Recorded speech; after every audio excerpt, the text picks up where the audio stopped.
വയനാട് പുൽപ്പള്ളി കേളക്കവലയിൽ കടുവയെ കണ്ടെന്ന പ്രദേശവാസികൾ പറയുന്നു. വൈകിട്ട് 6:30യോടുകൂടിയാണ് പ്രദേശത്ത് കടുവയെ കണ്ടത്. പുൽപ്പള്ളി പഞ്ചായത്ത് പ്രസിഡന്റ് TS ദിലീപ് കുമാറിന്റെ കൃഷിയിടത്തിലാണ് കടുവയെ കണ്ടത്. വനം വകുപ്പ് സ്ഥലത്തിൽ ഇപ്പോൾ തിരച്ചിൽ നടത്തുകയാണ്. ദീപക് മോഹൻ വിവരങ്ങളുമായി. ദീപക്, വീണ്ടും കടുവയുടെ സാന്നിധ്യമാണോ അപ്പോൾ അറിയാനാകുന്നത്? എന്താണ് ഇപ്പോൾ പുതിയ വിവരം? ഇപ്പോൾ ഈ രാത്രി തിരച്ചിൽ നടക്കുകയാണോ? സ്മൃതി, ഈ കേളക്കവല എന്ന് പറയുന്ന സ്ഥലത്ത് പുൽപ്പള്ളിയുള്ള കേളക്കവലയിൽ വൈകിട്ട് 6:30 കൂടിയാണ് ഈ കൃഷിയിടത്തിൽ കാപ്പിത്തോട്ടം ഉള്ള മേഖലയാണ്. ആ മേഖലയിൽ വൈകിട്ടോടുകൂടി ഒരു പ്രദേശവാസിയാണ് കടുവയെ കണ്ടത്. ഈ പുൽപ്പള്ളി പഞ്ചായത്ത് പ്രസിഡന്റായിട്ടുള്ള ദിലീപ് കുമാറിന്റെ കൃഷിയിടത്തിന് സമീപത്തുകൂടിയാണ് കടുവ കടന്നുപോയത്.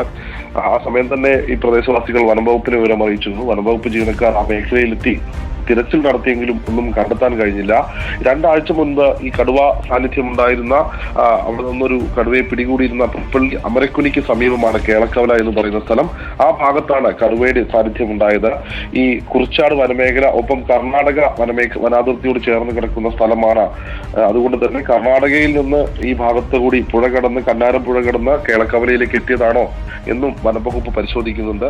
ഏതായാലും വൈകിട്ട് 6:30 കൂടിയാണ് ഈ കടുവയെ കണ്ടത്. ആളുകളോട് ജാഗ്രത പാലിക്കാൻ ഇപ്പോൾ നിർദ്ദേശിച്ചിട്ടുണ്ട്. ഒപ്പം വനംവകുപ്പിന്റെ ജീവനക്കാർ ആ ഭാഗത്ത് പരിശോധന നടത്തുന്നുണ്ട്. സ്മൃതി, പഞ്ചായത്ത് പ്രസിഡന്റ് ദിലീപ് ഇപ്പോൾ ടെലിഫോൺ ലൈനിലുണ്ട്. ശ്രീ ദിലീപ്, ഇപ്പോൾ വീണ്ടും ഒരു കടുവയെ കണ്ടു എന്ന് നാട്ടുകാർ പറയുന്നു. അവിടെ ഇപ്പോൾ വനംവകുപ്പ് തെരച്ചിൽ തുടങ്ങിയാണോ? ഏതു ഭാഗത്തായിട്ടാണ് ഈ തെരച്ചിൽ? ആളുകൾ വന്ന് തെരച്ചിൽ നടത്തി പോയി. താങ്കളുടെ കൃഷിയിടത്തിലാണ് അല്ലേ? വൈകിട്ട് 6:30 നമ്മുടെ അയൽവാസിയായിട്ടുള്ള ഒരു പയ്യൻ കണ്ടത്.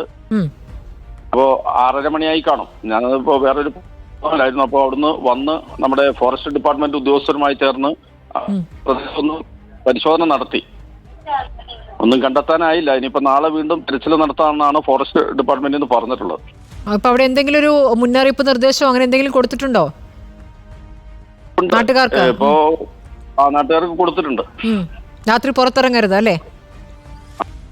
ആളുകൾ പുറത്തിറങ്ങരുത്. ഇനിയിപ്പോ നാളെ വന്ന് നോക്കിക്കഴിഞ്ഞാൽ അതൊന്ന് സ്ഥിരീകരിച്ചിട്ട് വേണം മുന്നോട്ട് പോകാൻ.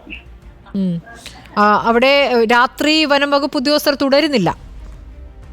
ഇല്ല. വനം വകുപ്പ് ഉദ്യോഗസ്ഥർ ഒരു പരിശോധന നടത്തി പോയി. തന്നെയല്ല, ഇപ്പൊ പഞ്ചാരക്കൊല്ലിലാണ് അവരുടെ ടീം കൂടുതലുള്ളതെന്ന് പറഞ്ഞു. വാഹനങ്ങൾ ഉൾപ്പെടെയുള്ള സൗകര്യം അവിടെയാണെന്നാണ് പറഞ്ഞത്. അപ്പൊ അവിടുന്ന് കുറച്ച് ടീം ഇങ്ങോട്ട് വരേണ്ടി വരും. ശരി, സുരക്ഷിതനായി തുടരുക. ഏതായാലും നേരത്തെ നരഭോജി കടുവയുമായി ബന്ധപ്പെട്ട് നാളെ ഒരു പ്രത്യേക